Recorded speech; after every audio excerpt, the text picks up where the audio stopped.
Hey guys, welcome back to my channel. So today I'm recapping 90 Day Fiance season 7 episode 8.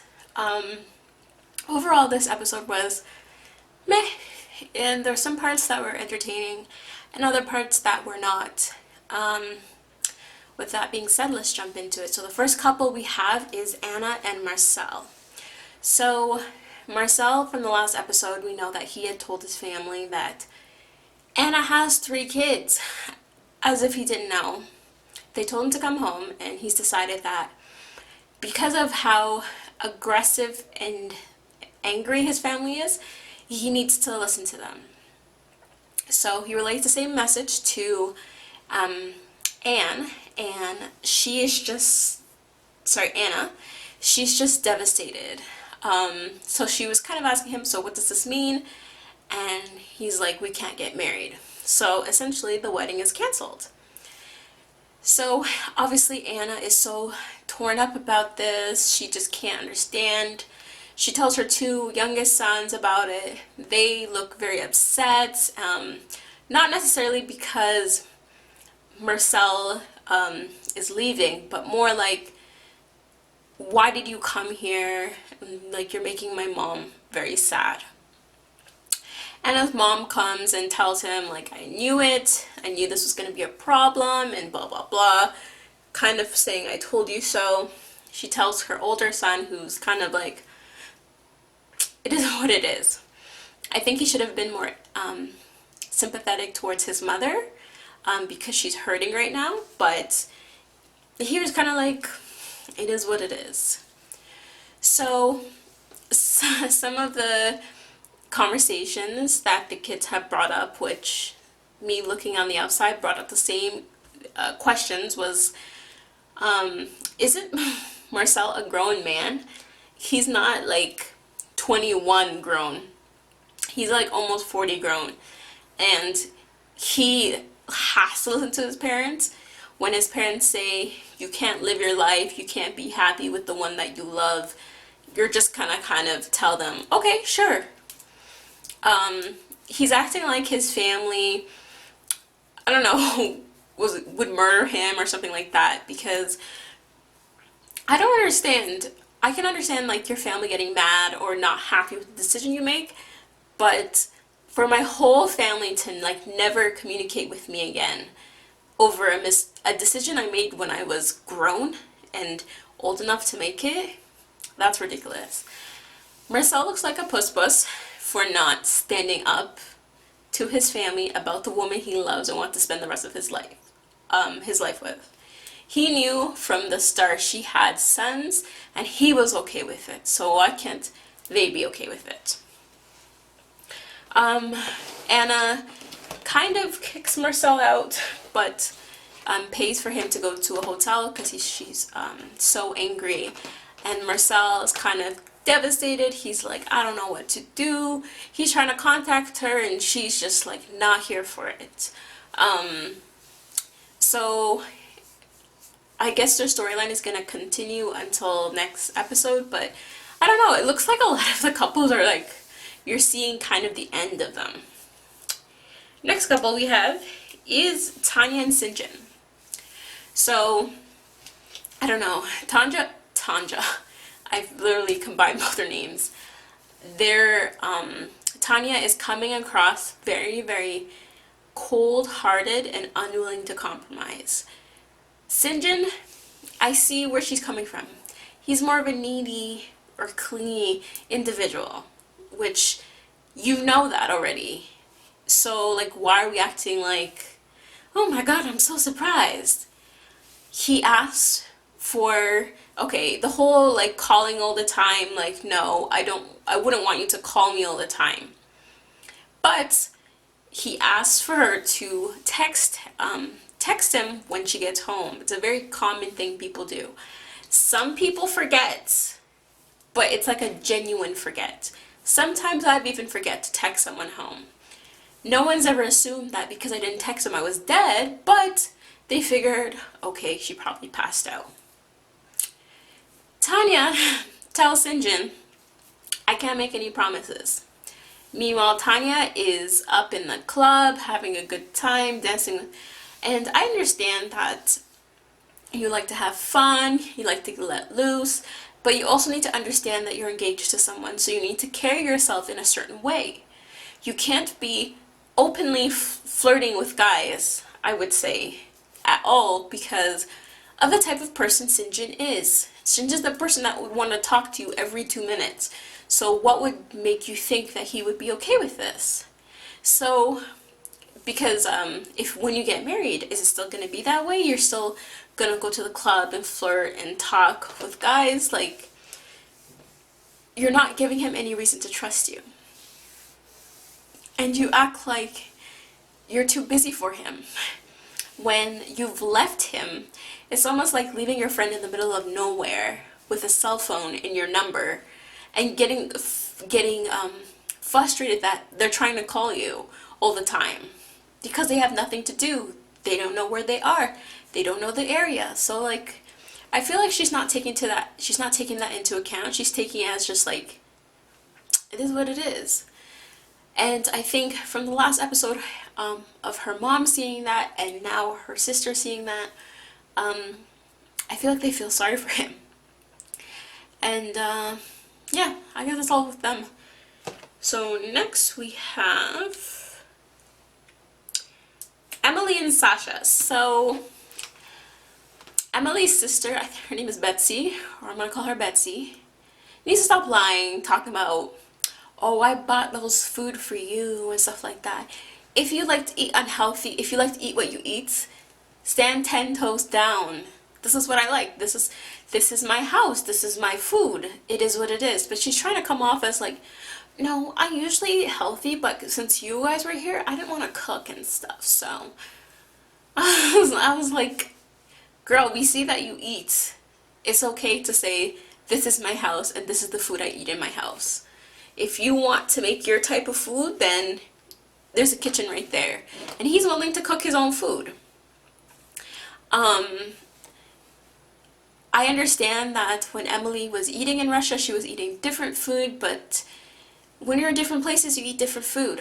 I can understand that you want her to eat healthy, but I feel like because of his lifestyle, he kind of forces Elizabeth to adhere to that.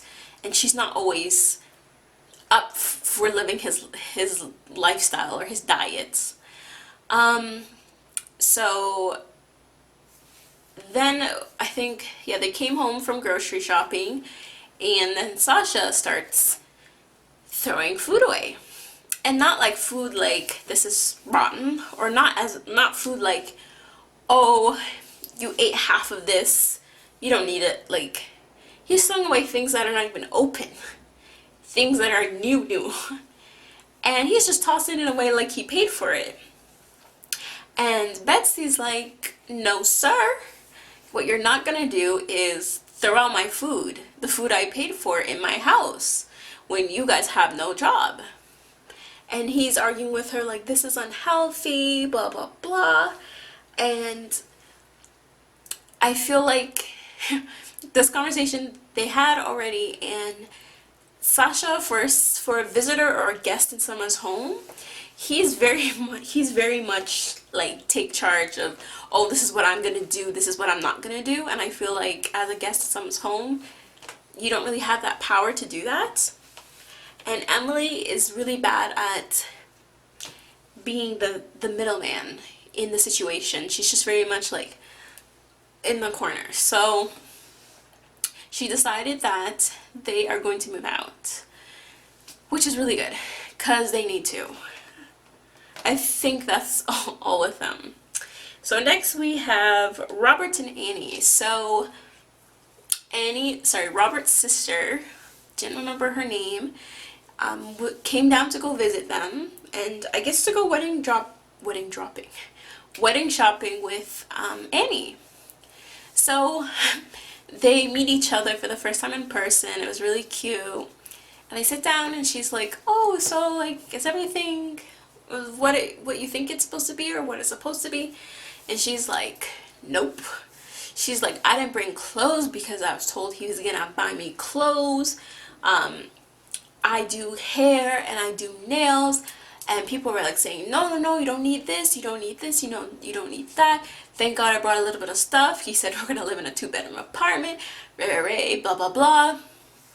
None of that happened. And his sister's like, do you know your brother's poor? And she was right the first time. He's poor. No, he's not homeless poor, but he cannot provide for another woman. I'm sorry, not woman. He cannot provide for another human. He doesn't have the means to do it. So then he gets into, well, I'm not getting sex from him, and begins to talk about her sex life, her expectations, what she wants. And Robert's like, yo, that's my sister. And she's like, I don't care, this is my friend. And his sister's like, Robert, you gotta sex her some more. And Robert's tired because he's working and blah blah blah. So eventually they go wedding dress shopping. And at first when she started looking at the dresses, I was like, Annie honey, you need to look at the prices because you don't want to be upset, because I know for sure that Robert's sister is not paying for your dress. So luckily she told the budget, or kind of the budget, because she kind of mumbled it. She finally found the perfect dress. She was very, very happy. It was nice seeing her more vulnerable, because she's always very angry and pissed off in episodes, which I don't blame her, but that's a lot of her mood. And so she's like, she wishes her mom was there, she wishes her sister was there, and it was a very nice moment between her and Robert's sister. So yeah, I think that's all what that happened in that segment. So then next I'm gonna go to Mike and Natalie. This is be a quick 1-minute thing. Mike confronts Natalie about why the visa is delayed and whether she got married, or does she got a K1 visa before, has she been to America. Natalie's like, oh my god, you can't trust me, and they go back and forth. It doesn't seem like it's gonna work out. You couldn't tell me that these people ever stayed in the same room with each other for a week, because all of this stuff that's coming up is foolish. I was always suspicious of Natalie wanting to get pregnant without verifying that she has a way of coming to America, and that it was okay if she had the pregnancy in the Ukraine and blah blah blah blah. But I don't know, I'm not feeling this couple anymore, and they look like they're about to break up. So next we have a small segment with Blake and Jasmine. She's talking to his mom, and I don't know, she's just not, because I can understand if someone is reserved, but she doesn't even come off as really friendly. She comes off as just like she'd rather just be alone talking to nobody. And Blake's mother is like trying to engage with her and stuff like this. And she kind of talks about, the bride usually pays for the groom's wedding and for their wedding and blah blah blah. She's trying to explain American culture when it comes to weddings, and she's kind of like, I don't know how common it is for someone to know about their wedding rituals or their wedding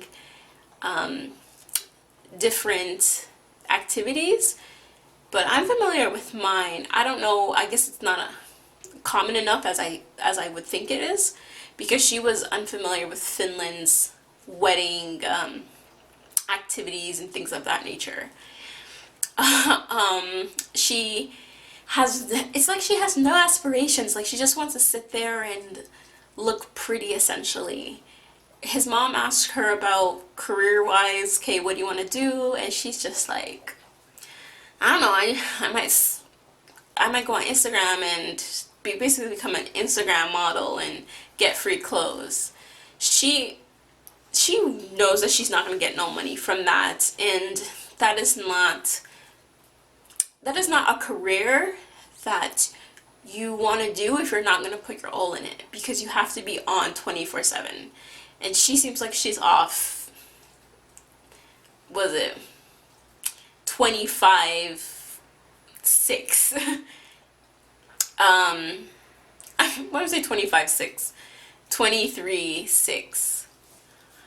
But she just seems really boring. She has no aspirations. I feel like she just seems like I can't see the connection between her and Blake, and I feel like because I can't see the connection, Blake comes off as someone who seems very needy or desperate or gullible or naive or all of the above on having to do with Jasmine. But whatever. So last but not least, we have Angela and Michael. So Angela magically came up with some money to go to Nigeria. When she was like, oh, I need to go back to Nigeria, she meant like tomorrow. They're both went to go see immigration lawyers. I'm like, visa lawyers? What are they called? To talk about their options. And right now, the only option that they would have is to get the spousal visa. They can appeal, but it doesn't seem like there's a good chance it will work. So Angela wants to get married in the States, and Michael wants for them to get married in Nigeria. We'll see what happens, because I can just see Michael trying to convince Angela to get married. I can see Angela marrying him in Nigeria, but I already saw the preview and the fight that they have. I'm just like, Angela, Michael has been standing up for you. And like, if it's not one thing, it's another. Even if Michael gets to go to America, I don't see him coming to America during this series. So keep going at it, Michael, but that's it for now. So that's the end of my recap of 90 Day Fiance season 7 episode 9. Hopefully this season is coming to an end, because it's starting to get really boring and we're watching couples break up, and it's just like the whole point of the show is for them to get married. They're fiancés, they become wives or husbands, and we're seeing people who haven't even got the visa or are no shape, way, form ready to get married to each other. But anyways, don't forget to like, comment, and subscribe. Thanks for watching.